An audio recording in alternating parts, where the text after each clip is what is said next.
Assalamualaikum warahmatullahi wabarakatuh. Kembali lagi di kelas Bu Lydia dalam mata kuliah Sistem Informasi Kesehatan. Nah, pada video kali ini saya akan menjelaskan sedikit tentang sumber data sistem informasi kesehatan. Bagaimana sebuah sistem informasi mendapatkan sumber datanya, baik itu data yang diperoleh melalui cara tradisional maupun dengan cara elektronik. Nah, kalian mahasiswa Bu Lydia juga sudah mempelajari PowerPoint yang sudah Bu Lydia bagikan melalui pada aplikasi. Nah, ini adalah penjelasan singkat yang bisa Bu Lydia jelaskan kepada kalian.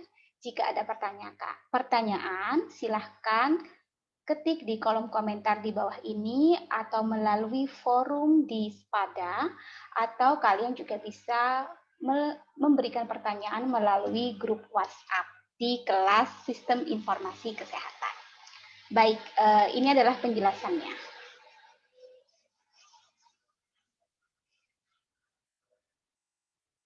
Kita sudah belajar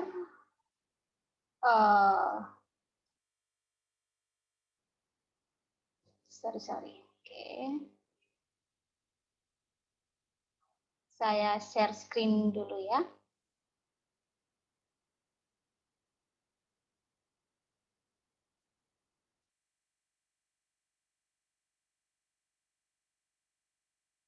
Baik,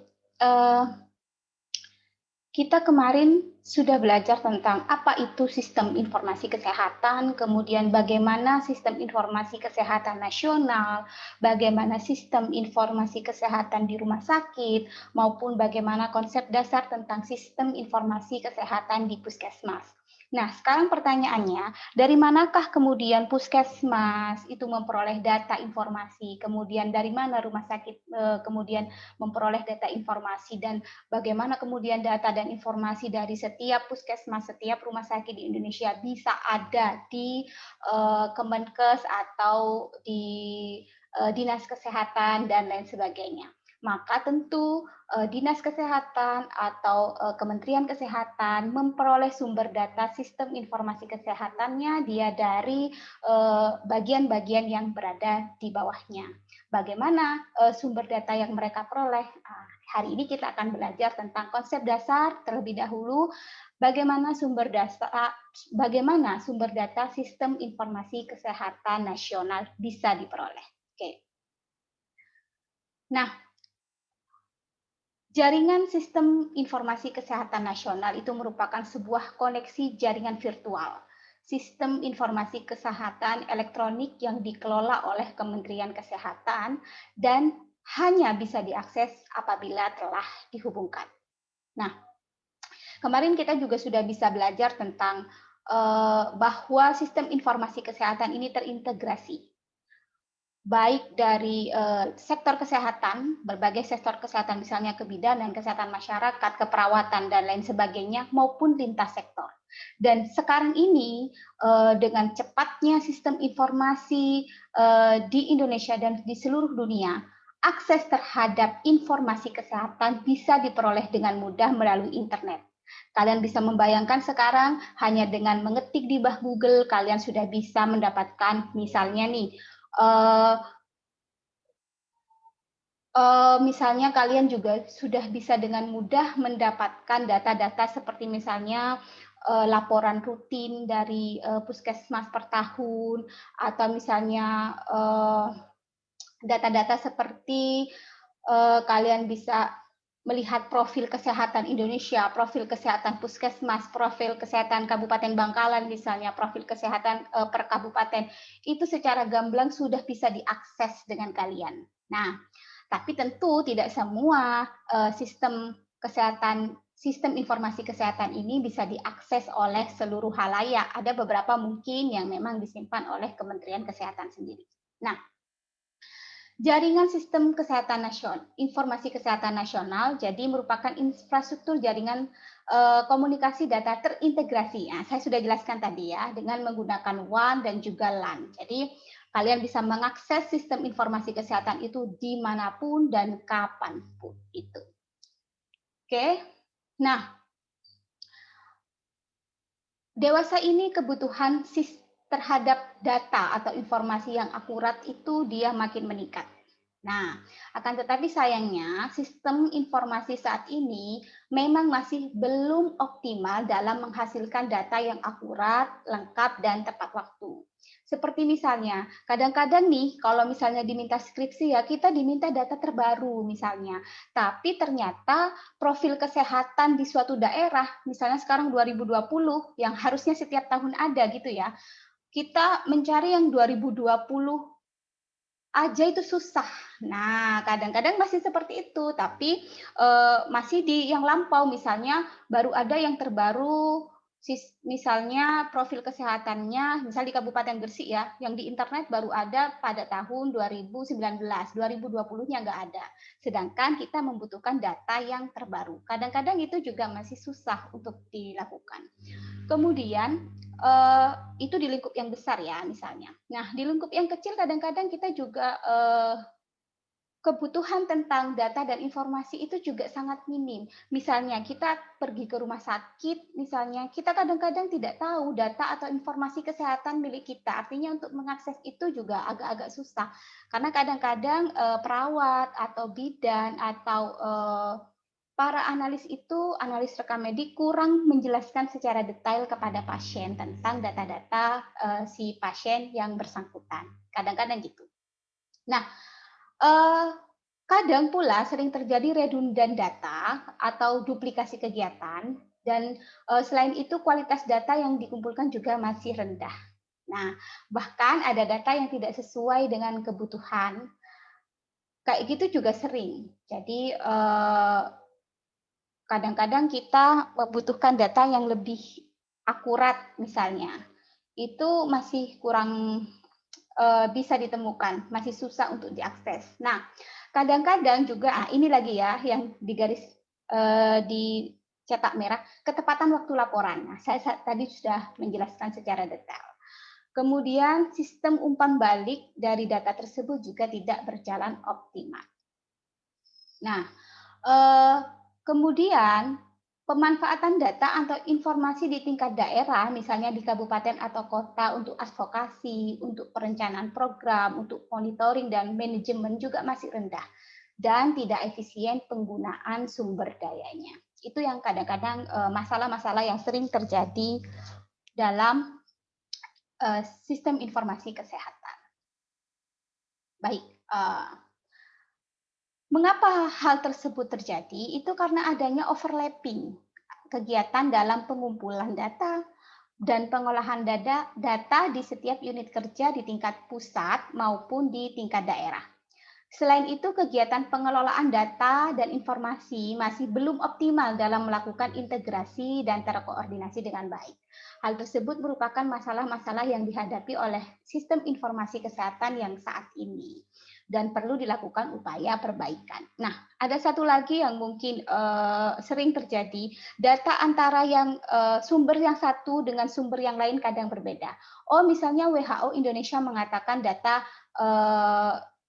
seperti ini. Misalnya data A adalah 1000 kasus misalnya. Tapi di tempat B juga mengatakan berbeda. Nah, misalnya di Dinas Kesehatan Indonesia dia mengatakan berbeda. Kemudian Kemenkes juga mengatakan berbeda. Jadi kadang-kadang ada data-data yang berbeda seperti itu dan itu sangat membingungkan.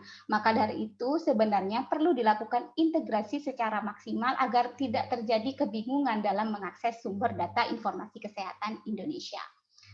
Nah, jadi ya itu ya tadi ya saya sudah jelaskan bahwa integrasi itu mencakup sistem secara teknik. Jadi bisa berkomunikasi antar satu dengan yang lainnya. Misal antar lembaga satu dengan antar lembaga lainnya. Sehingga tidak terjadi duplikasi data atau juga tidak terjadi miskomunikasi antara data yang satu dengan yang lainnya. Nah, kadang-kadang itu tadi, jadi kadang-kadang terjadi interoperable, terjadi pertukaran antara data antar aplikasi. Jadi kadang-kadang berbeda antara satu dengan yang lainnya. Oleh karena itu perlu adanya integrasi yang lebih optimal lagi. Oleh karena itu kemarin di Permenkes ya, yang terbaru memang sangat menekankan terhadap adanya integrasi data dalam sistem informasi kesehatan. Oke. Kalau misalnya digambarkan bagaimana model SIK yang terintegrasi, ada 7 komponen yang saling terhubung dan saling terkait. Apa saja itu? Yang pertama adalah sumber data manual, kemudian sumber data komputerisasi, dan kemudian sistem informasi dinas kesehatan, sistem informasi pemangku kepentingan, dan bank data kesehatan nasional. Yang keenam adalah penggunaan data oleh Kementerian Kesehatan, serta yang nomor 7 adalah pengguna data. Jadi ini harus benar-benar terintegrasi supaya informasi yang diterima oleh pengguna data itu akurat dan juga tidak terjadi kebingungan, tidak terjadi juga duplikasi data, tidak terjadi dan juga akurat datanya. Yang misalnya Dinas Kesehatan bilang A, maka kementerian juga bilang A. Nah, itu harus benar-benar 7 komponen ini berintegrasi satu sama lain, termasuk juga sistem informasi pemangku kepentingan. Jadi bukan hanya di sistem kesehatan ya, maksudnya di instansi kesehatan, tapi juga instansi-instansi yang lain yang terkait dengan hal tersebut secara tidak langsung. Baik, nah ini adalah model SIK internasional, model SIK nasional maksud saya. Jadi bagaimana pengguna data kemudian dia mengakses informasi dari petugas lapangan, dari bank data nasional, kemudian dari sistem informasi kesehatan di puskesmas, rumah sakit, ini semua harus terintegrasi. Jadi mulai dari yang terbawah, dari petugas lapangan sampai dengan ke pengguna data. Oke. Nah, tadi sudah dijelaskan di komponen 1 dan 2, yaitu sumber data ya. Ada 2, yaitu sumber data manual dan juga sumber data komputerisasi. Hari ini kita akan belajar itu dulu. Oke. Nah, pertama adalah kita akan belajar tentang sumber data yang dilakukan secara manual atau secara tradisional, yaitu kegiatan pengumpulan data dari sumber data yang masih dilakukan secara tradisional, yaitu dengan cara manual, menulis tangan ya, atau secara komputerisasi offline. Nah, jadi kadang-kadang, wah sekarang kan ini Bu, sekarang kan semua sudah computerized, jadi semua sudah dilakukan secara komputerisasi. Belum tentu kalian kalau misalnya ke rumah ke tempat praktek bidang kadang-kadang dicatatnya secara manual, atau ketika ada rekam medik kalian juga mencatatnya secara manual di kertas rekam medisnya. Nah, jadi model SIK nasional itu masih menampung sistem informasi atau sumber data secara manual. Tapi pada akhirnya ini akan diinput maksud saya, pada akhirnya ini akan diinput ke dalam sumber data yang komputerisasi untuk dilaporkan ke lembaga yang lebih tinggi, biasanya gitu. Nah, tidak menutup kemungkinan bahwa sumber data ini dilakukan secara manual karena adanya keterbatasan infrastruktur, misalnya pasokan listrik dan peralatan komputer serta jaringan internet yang tidak ada, misal di pedalaman-pedalaman yang masih menggunakan manual. Nanti pelaporan kepada dinas kesehatan yang lebih tinggi misalnya itu masih dilakukan secara manual, itu masih ada juga seperti itu. Dan ini juga merupakan salah satu target atau tujuan dari sistem informasi kesehatan, bahwa semua sumber data dilakukan nanti secara computerized. Itu masih terus digalakkan oleh pemerintah agar aksesnya juga bisa lebih mudah dilakukan. Oke. Nah, fasilitas pelayanan kesehatan yang masih memakai sistem manual itu akan melakukan 1, pencatatan, 2, penyimpanan, dan 3, pelaporan masih berbasis kertas.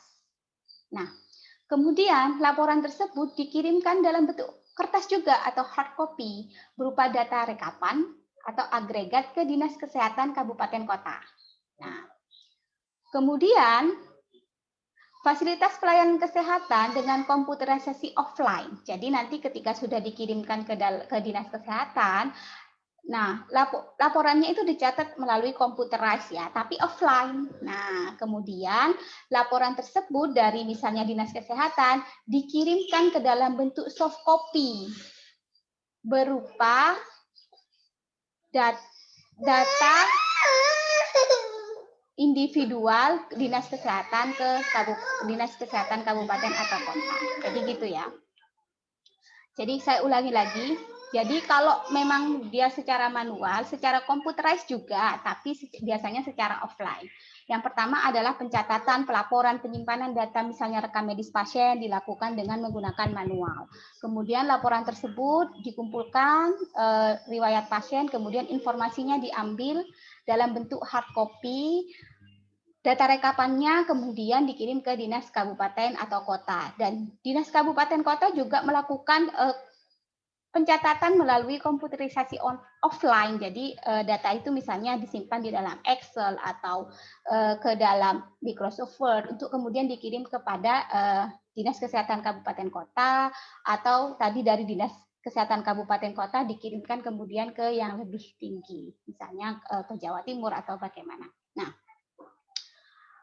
bagi petugas kesehatan yang dia termasuk dalam jejaring puskesmas yang belum komputerisasi, laporan dikirim dalam bentuk data rekapan atau agregat sesuai jadwal yang telah ditentukan. Nah, jadi misalnya sudah ada istilahnya laporan-laporan tertentu dan jadwal kapan harus dikirimkan. Nah, kemudian, bagi yang sudah komputerisasi offline, laporan dikirim dalam bentuk soft copy juga. Jadi misalnya dia file Microsoft Word-nya atau file Excel-nya dilakukan penggabungan data yang ada itu di puskesmas kayak gitu. Itu ya. Jadi semua kayak gitu. Jadi mulai dari rumah sakit, kemudian atau misalnya dari berbagai BPM atau bidan praktek mandiri dilakukan secara online melalui kertas, kemudian nanti dilanjutkan lagi ke puskesmas misalnya dia dilakukan secara komputerisasi. Jadi kalau sudah nyampe di puskesmas biasanya komputerisasi tapi offline, kemudian ke dinas kesehatan pun nanti dikirimkannya melalui setiap puskesmas ini ya akan mengirimkan data melalui offline juga, tapi dia komputerisasi melalui soft file sampai ke atas yang lebih tinggi. Namun biasanya di tingkat dinas kesehatan mereka mengirimkan datanya tetap melalui aplikasi. Jadi untuk data nasionalnya dia tetap melalui aplikasi secara komputerisasi online, biasanya begitu. Oke. Nah, yang kedua adalah sumber data komputerisasi. Ini merupakan sumber data yang sudah canggih ya, dan saya rasa untuk sekarang ini lebih banyak instansi kesehatan yang sudah menerapkan sumber data komputerisasi ini yang secara online. Tapi kalau masih di pedalaman masih pasti menggunakan yang manual seperti tadi. Oke. Nah, apa sih sumber data komputerisasi online? Jadi merupakan kegiatan pengumpulan data dari sumber data yang sudah dilakukan secara komputerisasi online. Nah, pada fasilitas pelayanan kesehatan dengan komputerisasi online, data individual langsung dikirim ke Bank Data Kesehatan Nasional dalam format yang ditentukan. Contoh, kalian datang ke rumah sakit dengan membawa misalnya kartu BPJS Kesehatan. Saya lagi sakit nih, datang ke puskesmas untuk melakukan pengobatan. Nah, kalian di situ kan nggak akan ditanyain secara pakai kertas ya, misalnya nama siapa tidak, tapi semuanya diatur melalui sistem. Jadi kalian sudah dicatat melalui sistem. Oh benar tidak si A ini dia merupakan anggota BPJS, kemudian sakitnya apa, biayanya berapa, semuanya sudah terkomputerisasi secara online di situ. Nah, selain itu, pemerintah juga akan mengembangkan program mobile health yang dapat dilakukan untuk bisa terhubung ke sistem informasi puskesmas atau aplikasi Sikda generik. Nah, mungkin ada yang sudah pakai ini ya, bapak-bapak, ibu-ibu yang sudah kerja di puskesmas. Tuh. Oke. Nah, Data dan informasi kesehatan dalam penyelenggaraan sistem informasi kesehatan ini sumbernya bisa dua, yaitu dari fasilitas kesehatan, termasuk dari fasilitas pelayanan kesehatan milik pemerintah, pemerintah daerah dan swasta, dan juga dari masyarakat, baik itu perorangan maupun kelompok. Nah, kemudian data dan informasi kesehatan juga dapat bersumber dari instansi pemerintah dan pemerintah daerah terkait. Nah, ini ya. Jadi ini bisa disimpulkan bahwa sumber data ini bisa ada dua yang bisa dilakukan, baik melalui elektronik maupun non elektronik. Nah, itu masuk ke dalam rekam medis atau keduanya. Artinya, misalnya nih, data-data pasien BPJS masuk ke dalam sistem informasi online secara elektronik. Tapi kemudian ketika dia masuk ke ruangan poli, maka dia tetap akan disuguhkan rekam medis yang dalam bentuk kertas. Nah, itu kan sudah pakai non elektronik ya. Nah, tapi akhirnya meskipun yang non elektronik itu tadi rekam medisnya sudah dicatat di poli, nanti ketika dia akan pulang misalnya atau sebulan sekali, analis rekam medik akan mencatatnya juga secara online. Jadi data-data pasien dalam rekam medik itu kemudian bisa dicatat secara online melalui sistem aplikasi atau komputerisasi offline, artinya data-data tersebut akan dimasukkan ke dalam komputer rumah sakit secara offline. Takutnya nanti diminta sewaktu-waktu oleh dinas kesehatan. Nah, itu dia yang jadi ini bisa antara elektronik dan elektronik ini bergabung menjadi satu gitu ya. Nah, rekam medik ini ada di fasilitas pelayanan kesehatan, baik itu rumah BPM misalnya atau bidan praktek mandiri, kemudian puskesmas, rumah sakit. Nah, atau juga dari dinas kesehatan, Kementerian Kesehatan. Nah, ini merupakan semua itu merupakan data dan informasi kesehatan. Gitu ya. Nah, data dan informasi kesehatan ini sumbernya banyak sekali. Bersumber dari masyarakat. Misal nih, ada kegiatan sensus. Ini adalah sumber data non rutin ya. Kemudian berdasarkan penelitian, ini non rutin juga. Kemudian survei. Nah, survei ini biasanya rutin ya, kemudian pelaporan dan ini adalah pelaporan ini adalah rutin.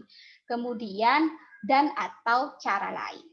Nah, nanti sumber data dari masyarakat ini non rutin dan rutin akan dijelaskan di pertemuan selanjutnya dengan saya.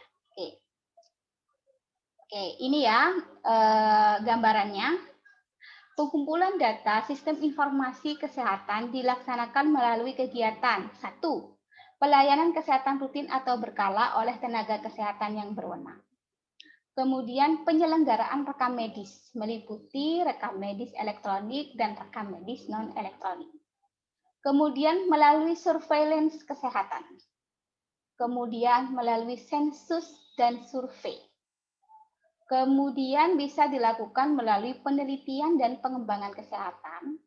Kemudian pengumpulan data juga bisa dilakukan melalui pemanfaatan teknologi dan sumber lain dan cara-cara lain sesuai dengan peraturan perundang-undangan yang berlaku. Itu adalah bagaimana cara melakukan kegiatan pengumpulan data kesehatan. Dan nanti akan dijelaskan lebih lanjut di pertemuan setelah UTS. Baik. Sumber data dan informasi kesehatan wajib memberikan dan atau melaporkan data dan informasi kesehatan yang berkaitan dengan kebutuhan informasi dan indikator kesehatan. Jadi jelas ya bahwa misalnya nih, Puskesmas wajib memberikan laporan kepada Dinas Kesehatan Kota atau Kabupaten, baik itu secara offline maupun online sesuai dengan kebutuhan. Kemudian Puskesmas atau Dinas Kesehatan kemudian wajib memberikan laporan kepada Dinas Kesehatan di provinsi, kemudian Dinas Kesehatan Provinsi juga wajib memberikan laporan ke Dinas Kesehatan Nasional. Nah, itu dilakukan supaya data-data kemudian akan terintegrasi dan juga sumber datanya menjadi valid satu kesatuan. Karena sistem informasi kesehatan nasional wajib memiliki data dari seluruh Indonesia. Ya. Nah, kemudian pertanyaannya, bagaimana cara melakukan penyimpanan data dan informasi kesehatan? Nah, Biasanya ini dilakukan dalam pangkalan data pada tempat yang aman dan tidak rusak atau mudah hilang dengan menggunakan media penyimpanan baik elektronik dan atau non elektronik. Jadi biasanya dilakukan melalui komputer offline ya dalam satu komputer atau supaya tidak hilang asal ingat password dan username-nya biasanya dilakukan dengan menggunakan aplikasi atau non elektronik. Misalnya nih, ada biasanya di rumah sakit atau puskesmas itu pasti ada satu ruangan khusus. Ruangan khusus yang kemudian dia digunakan sebagai pangkalan data di situ. Jadi rekam medis pasien semuanya ada di situ. Kayak gitu ya. Atau kemudian di rumah sakit itu ada tata usahanya yang dimana dia ada juga yang untuk tempat penyimpanan data-data yang dari rekam medis itu di tempat-tempat khusus juga.